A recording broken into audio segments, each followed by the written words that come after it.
Hello dear student, welcome back to my YouTube channel SK classes. आज हम 8वीं कक्षा की हिंदी कलिका किताब की पार्ट 2 जो कि है एक टोकरी भर मिट्टी, इसका बुक रीडिंग करेंगे। ठीक है, क्योंकि बुक रीडिंग करने के बाद अगर एक्सप्लेनेशन करेंगे तो वीडियो ज़्यादा लंबा हो जाएगा। तो इस वीडियो में हम केवल पढ़ना सीखेंगे, बुक रीडिंग करेंगे और अगले वीडियो में जो कठिन शब्द हैं उनका शब्दार्थ जानेंगे और पाठ को समझेंगे। ठीक है, चलिए शुरू करते हैं। हमारा जो आज का पाठ है वो है एक टोकरी भर मिट्टी।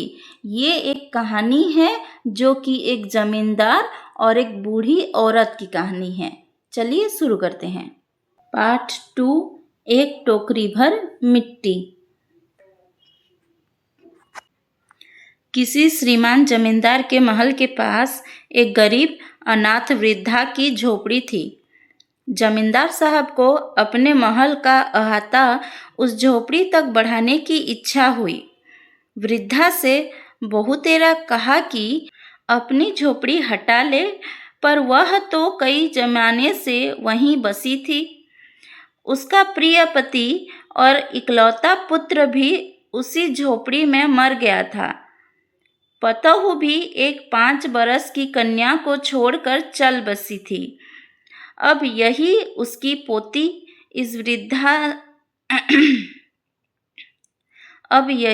पोती इस वृद्धावस्था में एकमात्र आधार थी। जब उसे अपनी पूर्व स्थिति की याद आ जाती तो मारे दुख के फूट फूट कर रोने लगती थी। और जब से उसने अपने श्रीमान पड़ोसी की इच्छा का हाल सुना, तब से वह मृत प्राय हो गई थी। उस झोपड़ी में उसका ऐसा कुछ मन लग गया था कि बिना मरे वहाँ से वह निकलना ही नहीं चाहती थी। श्रीमान के सब प्रयत्न निष्फल हुए। तब वे अपनी जमींदारी चाल चलने लगे। बाल की खाल निकालने वाले वकीलों की थैली गरम कर उन्होंने अदालत से उस झोपड़ी पर अपना कब्जा कर लिया और वृद्धा को वहाँ से निकाल दिया। बेचारी अनाथ तो थी ही, पास पड़ोस में कहीं जाकर रहने लगी। एक दिन श्रीमान उस झोपड़ी के आसपास टहल रहे थे और लोगों को काम बतला रहे थे कि इतने में वह वृद्धा हाथ में एक टोकरी लेकर वहां पहुंची। श्रीमान ने उसको देखते ही अपने नौकरों से कहा कि उसे यहाँ से हटा दो, पर वह गिड़गिड़ा कर बोली, महाराज, अब तो झोपड़ी तुम्हारी ही हो गई है, मैं उसे लेने नहीं आई हूँ। महाराज क्षमा करें, तो एक विनती है। जमींदार साहब के सिर हिलाने पर उसने कहा, जब से यह झोपड़ी छूटी है तब से मेरी पोती ने खाना पीना छोड़ दिया है। मैंने बहुत कुछ समझाया पर वह एक नहीं मानती। यही कहा करती है कि अपने घर चल, वहीं रोटी खाऊंगी। अब मैंने यह सोचा कि इस झोपड़ी में से एक टोकरी भर मिट्टी लेकर उसी का चूल्हा बनाकर रोटी पकाऊंगी। इससे भरोसा है कि वह रोटी खाने लगेगी।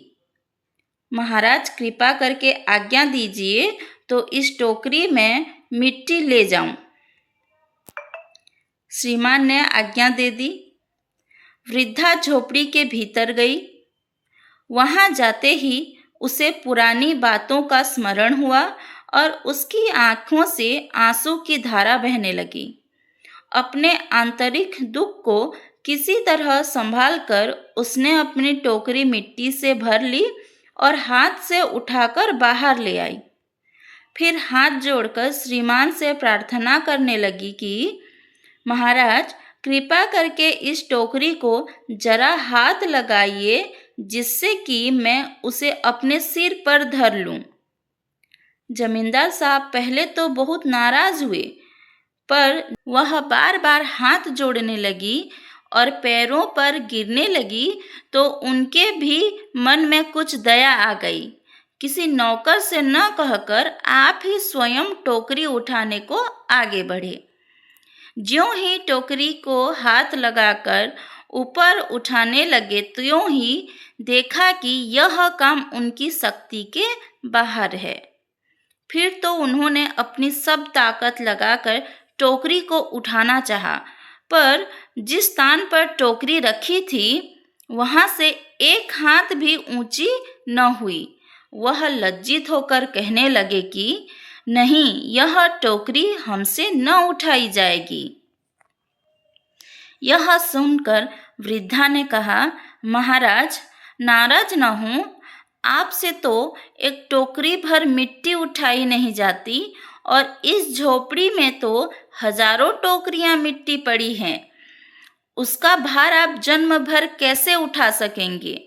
आप ही इस बात पर विचार कीजिए। जमींदार साहब धन मद से गर्वित हो अपना कर्तव्य भूल गए थे, पर वृद्धा के उपयुक्त वचन सुनते ही उनकी आंखें खुल गईं। कृतकर्म का पश्चाताप कर उन्होंने वृद्धा से क्षमा मांगी और उसकी झोपड़ी वापस दे दी। और इस कहानी के लेखक हैं माधवराव सप्रे। अगले वीडियो में इस कहानी को हम समझेंगे।